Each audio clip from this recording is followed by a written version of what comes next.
बिस्मिल्लाहिर्रहमानिर्रहीम। अस्सलामु अलैकुम वरहमतुल्लाहि वबरकातुहू।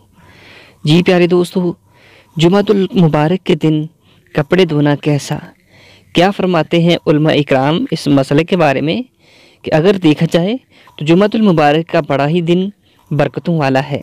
इस दिन गुस्ल करना, मसवाक करना, खुशबू लगाना, धुले हुए कपड़े पहनना, ये हुजूर अलैहिस्सलाम की सुन्नत मुबारक है।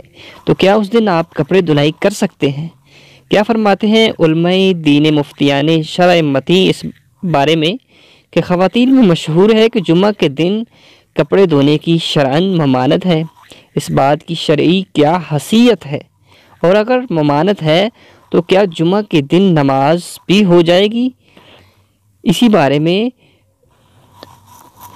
आपसे बात करेंगे कि जुम्मतुल मुबारक के दिन इसका जवाब समाअत कीजिए कि जुम्मा के दिन कपड़े धोने की कोई किसी किस्म की ममानत नहीं है।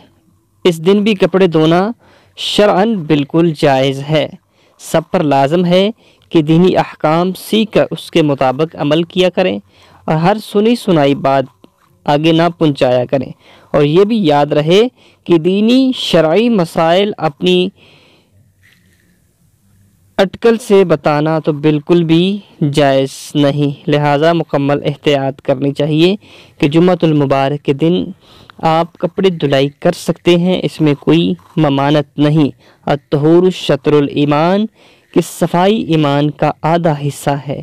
तो लिहाजा जिस दिन भी मौका मिले तो आप बिल्कुल अपने कपड़े धुलाई कर सकते हैं। इसमें किसी किस्म की ममानत नहीं।